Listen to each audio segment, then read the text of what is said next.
प्रिय बच्चों, मैं डॉक्टर अखिलेश कुमार द्विवेदी आज भरत महिमा के दूसरे भाग को लेकर के आपके बीच उपस्थित हुआ। आपने पिछले वीडियो में देखा कि भरत जी के साथ साथ अयोध्या का पूरा समाज चल रहा है और जैसी इच्छा भरत जी के हृदय में है वैसी ही इच्छा पूरे समाज के हृदय में है।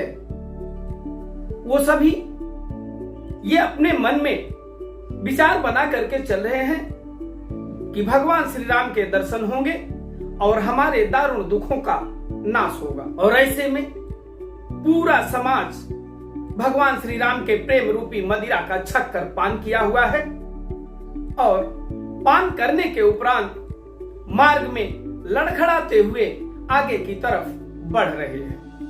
ऐसे में भरत के मन में भगवान श्री राम के प्रति जैसा प्रेम उत्पन्न हुआ है उसका वर्णन महात्मा गोस्वामी तुलसीदास जी ने इस दोहे के माध्यम से किया है।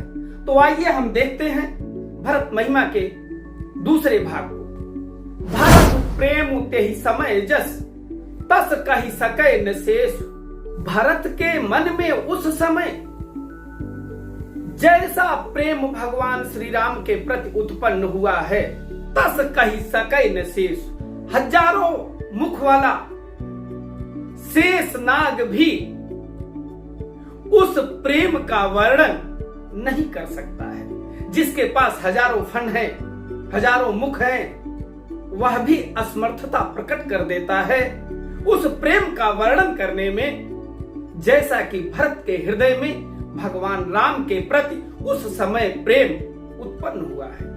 महात्मा तुलसीदास ने आगे कहा, कभी अगम जिमि ब्रह्म सुख अहमम मलिन जनेश। कहते हैं कि जिस तरह मलिन जनेश, जो मलिन मन वाले हैं, जिनका मन साफ नहीं है, जिनके मन में ईश्वर की भक्ति नहीं है, ईश्वर का प्रेम नहीं है, राम के प्रति प्रेम नहीं है, उन्हें कभी ब्रह्म के सुख की प्राप्ति का अनुभव हो ही नहीं सकता। तो कहते हैं जिस तरह से मलिन मन वाले व्यक्तियों के लिए ब्रह्म का सुख अगम है, वैसे ही कवि है अगम जिम, वैसे कवियों के लिए भी उस समय के प्रेम का वर्णन करना जो भरत के मन में उत्पन्न हुआ है राम के प्रति, उस प्रेम का वर्णन करना भी वैसे ही अगम है जैसे मलिन मन वालों के लिए ब्रह्म का सुख क्या है, अगम है, उन्हें कभी प्राप्त नहीं हो सकता है। आगे आइए देखते हैं। सकल स्नेह शिथिल रघुबर के प्रेम में, श्री राम के प्रेम में उनका संपूर्ण शरीर शिथिल हो गया है, ढीला पड़ गया है। ऐसे लगता है कि उनके पास उस प्रेम के अतिरिक्त कुछ बचा ही नहीं है और रास्ते में चल रहे हैं निरंतर। कहां बढ़ रहे हैं?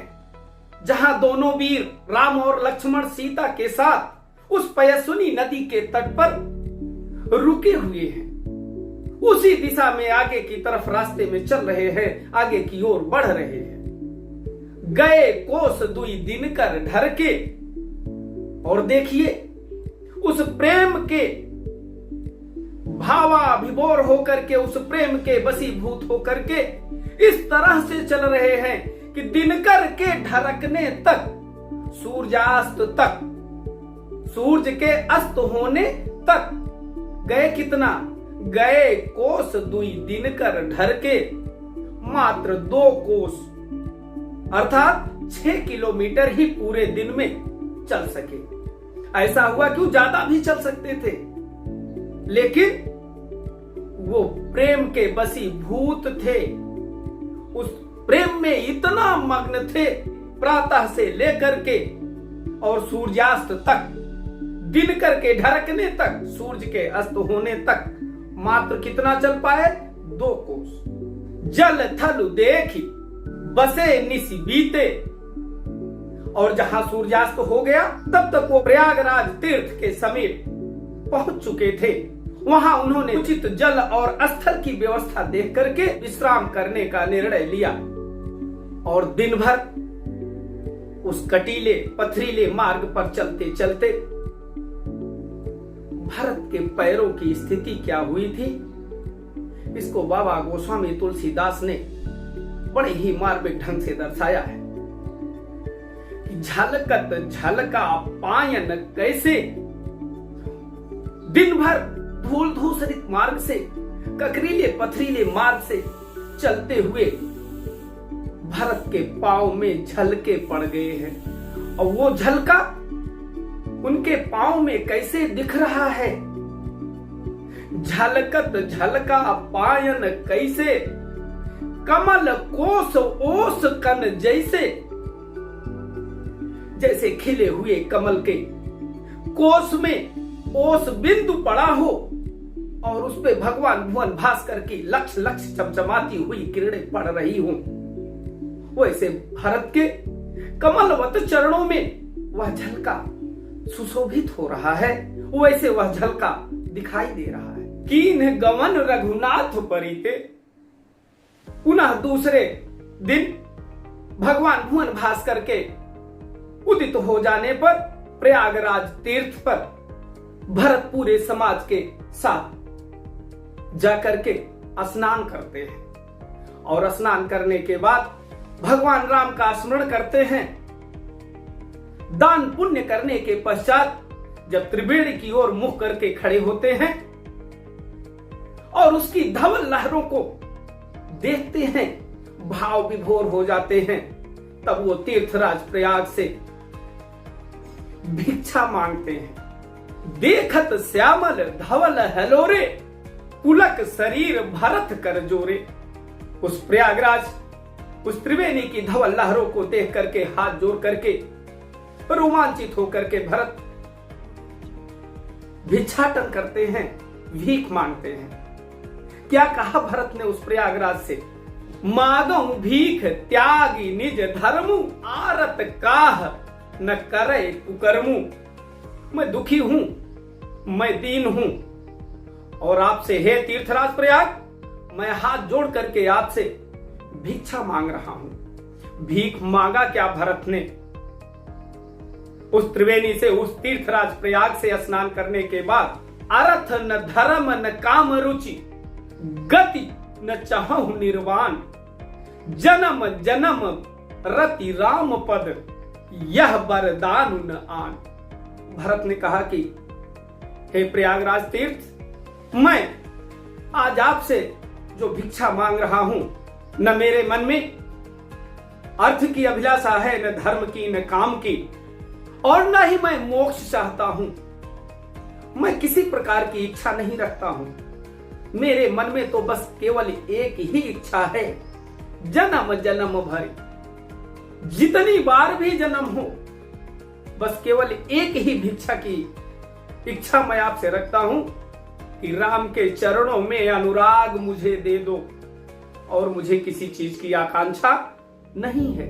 राम के चरणों की भक्ति, राम के चरणों में प्रेम, उसमें रति, इसके अलावा और मैं कुछ नहीं मांगता हूं। केवल राम के चरणों में अनुराग चाहता हूं, उसी में लीन रहना चाहता हूं। और भरत की वाणी को सुनकर के वह प्रयागराज तीर्थ ने कहा, तात भरत तुम सम विधि साधु, और राम चरण अनुराग अगाधु।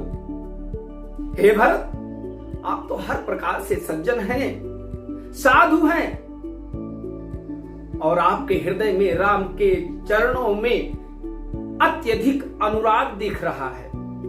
बादि गलानी करहु मन माही, और तुम सम राम ही को प्रिय नाही। हे भरत, इस बात को तुम गांठ बांध लो अपने मन में कि इस संपूर्ण सृष्टि पर तुम्हारे जैसा राम के चरणों में भक्ति भावना रखने वाला, उनके चरणों में अनुराग रखने वाला, उनके लिए और कोई दूसरा प्रिय नहीं है। आप राम के सबसे अधिक प्रिय हैं।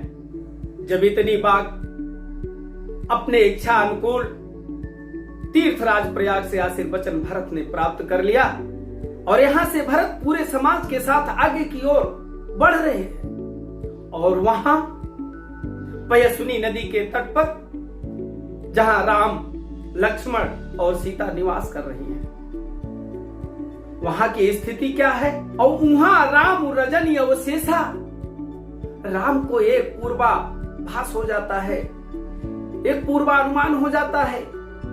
रात्रि अभी शेष बची है, एक प्रहर, 3 प्रहर ही रात्रि बीतती है। वहां राम रजनी अवशेषा, वहां रात्रि के अवशेष रहने पर ही राम जग जाते हैं, उनकी निद्रा भंग हो जाती है। और जागे सी ये सपन यस देखा, सीता जी भी उठ करके बैठ जाती हैं, जानकी जग जाती हैं और वो राम से कहती हैं कि हे प्रभु, मैंने एक सपना देखा है। अपने सपने की बात को वो कहती है। सहित समाज भरत जनु आए, हे प्रभु जनु आए। जहां पे जनु मन जानो मानो आता है, वहां पे उत्प्रेक्षा अलंकार होता है बच्चों, कि ऐसा प्रतीत हो रहा है कि भरत पूरे अयोध्या के समाज के साथ यहां आए हैं, जबकि अभी भरत है कहां? रास्ते में है, प्रयागराज तीर्थ में है। लेकिन सीता जी ने रात्रि के अवशेष रहने पर ही जगकर अपने सपने की बात भगवान राम से बताती है कि हमने ऐसा सपना देखा है। सपने में क्या देखा है? कि ऐसा लग रहा है जैसे भरत पूरे समाज के साथ यहां आए हुए हैं। और कैसे हैं भरत? नाथ वियोग ताप तन ताए। हे स्वामी, हे नाथ, ऐसा प्रतीत हो रहा है कि भरत आपके वियोग के ताप में जल रहे हैं, पूरी तरह से दुखी हैं, कातर मन वाले हैं, दीन मन वाले हैं, दुखी हृदय वाले हैं। और हे स्वामी, केवल भरत ही दुखी नहीं हैं, बल्कि सकल मलिन मन दीन दुखारी, पूरा उनके साथ जो समाज चल रहा है, सभी के मन में दुख है। सभी मैले कुचैले हैं, सबके वस्त्र मैले हो गए हैं, मैले कुचैले वस्त्र पहने हुए, मन दीन, सबके मनों में दीनता भरी हुई है, दुखारी, और सभी आपके वियोग से दुखी हैं। और क्या मैंने सपने में देखा है? आगे की जो बात कहती है वह और कारुणिक है स्वप्न की बात, लेकिन अत्यंत कारुणिक है। देखिए सासु आन अनुहारी, हे स्वामी, मैंने अपने सासू माओं को अनुहारी दूसरे वस्त्रों में देखा है, श्वेत वस्त्रों में देखा है। यहाँ गोस्वामी तुलसीदास जी ने काव्य के परिपाटी का पूरी तरीके से पालन किया है, काव्य दोष नहीं आने दिया। ये नहीं कहा कि मैंने उनको विधवा के वस्त्रों में देखा है, पूरी सुचिता, पूरी पवित्रता का ध्यान रखा है उन्होंने कहा कि देखिए सासु आन अनुहारी, हे स्वामी, स्वप्न में मैंने अपने सासू माओं को दूसरे वस्त्रों में देखा है, श्वेत वस्त्रों में देखा है। सीता जी के स्वप्न के इस बात को सुनकर के भगवान राम की जो स्थिति होती है उसका वर्णन गोस्वामी तुलसीदास जी ने इस दोहे के माध्यम से किया है। सुन सिय सपन भरे जल लोचन, सीता जी के स्वप्न की बात को सुनकर के श्री राम के नेत्रों में अश्रु भर जाते हैं। और भय सोच बस सोच विमोचन, जो पूरे ब्रह्मांड का, पूरे सृष्टि के चिंताओं को दूर करने वाले हैं, दुखों को दूर करने वाले हैं, आज वही राम सीता के स्वप्न की बात को सुनकर के सोच में डूब जाते हैं।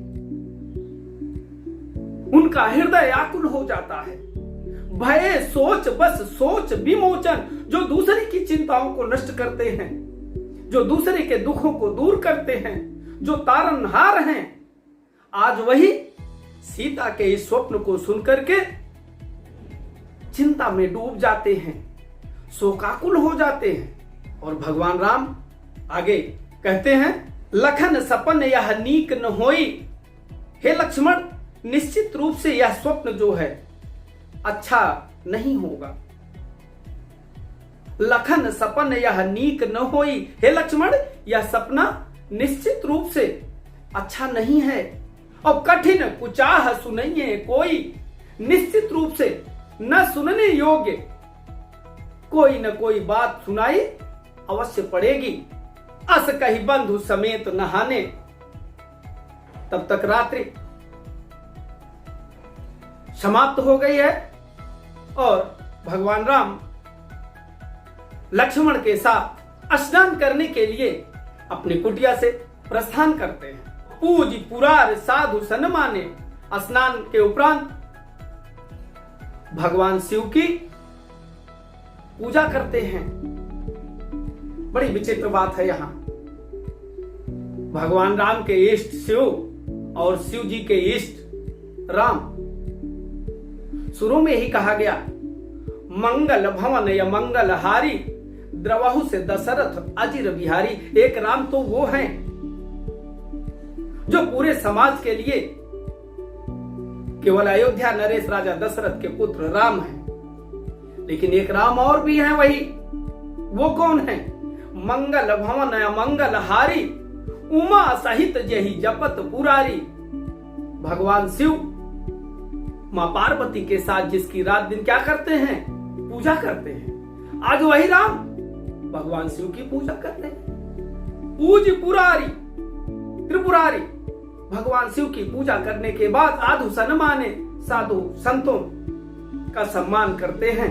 सन्मान सुर नर मुनि बांदी, बैठे उत्तर दिश देखत भये।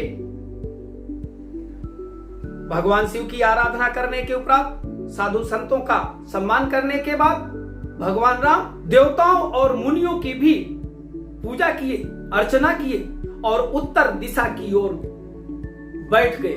नभ धूरी खग मृग भूरी, भागे बिकल प्रभु आश्रम गए। तो जब उत्तर दिशा की ओर मुख करके श्री राम बैठ गए तो देखे बहुत सारे पशु पक्षी व्याकुल होकर के आश्रम की ओर भागे आ रहे हैं, दौड़े आ रहे हैं, जिसके कारण से चारों तरफ धूल उड़ रही है। तुलसी उठे अवलोकी, कारण काह चित्त सखचित रहे। तुलसीदास यहां लिखते हैं कि भगवान राम उत्तर दिशा की ओर मुख करके बैठे थे। तभी उन्होंने देखा कि बहुत सारे पशु पक्षी व्याकुल होकर के, विह्वल होकर के भागते हुए आश्रम की ओर आ रहे हैं और उनके आने के कारण से पृथ्वी से लेकर के आकाश तक धूल छा गई है। ऐसे दृश्य को देख करके भगवान राम उठ खड़े हुए और उनके हृदय में चिंता हो गई कि ऐसा कौन सा कारण है कि ये सभी पशु पक्षी विह्वल होकर के, व्याकुल होकर के आश्रम की ओर भागे आ रहे हैं। सब समाचार किरात कोल्हिन, आई तेहि अवसर कही। उसी समय निषाद राज श्री राम का मित्र आकर के उनको सभी समाचार को सुनाता है, बताता है कि हे स्वामी, हे नाथ, भरत पूरे समाज के साथ यहां आपका दर्शन पाने हेतु आ रहे हैं। उस निषाद राज मित्र की बात को सुनकर के जो श्री राम के मन में चिंता थी, अकुलाहट थी, जो दृश्य उन्होंने देखा था कि समस्त पशु पक्षी भागे हुए आश्रम की ओर आ रहे हैं, इसका जो संशय था वह निर्मूल हो गया, व्यर्थ हो गया, नष्ट हो गया। सुनत सुमंगल बैन, मन प्रमोद तन पुलक भर। निषाद राज के मुख से इतनी वाणी को सुनकर के श्री राम का मन प्रमुदित हो गया, वो रोमांचित हो गए, पुलकित हो गए और शरद सरोरुह नयन तुलसी भरे स्नेह जल। तुलसीदास जी यहाँ कहते हैं कि निषाद राज के मुख से भरत के आगमन की बात को सुनकर के शरद ऋतु में खिले हुए नील कमल के सरीखे नेत्र वाले श्री राम के नेत्रों में स्नेह से अश्रु भर उठे। उनके नेत्र अश्रुओं से पूरित हो गए, वो रोमांचित हो गए, वे पुलकित हो गए। तो प्रिय छात्रों, आज के लिए बस इतना ही। हम अपने अगले वीडियो में भरत महिमा के आगे के भाग को लेकर के आपके समक्ष शीघ्र ही उपस्थित होने का प्रयास करेंगे। और हमें हर्ष भी है, खुशी भी है, जो आप सभी का स्नेह और आशीर्वाद मिल रहा है, उसके लिए आप सभी का मैं हृदय से धन्यवाद ज्ञापित करता हूं।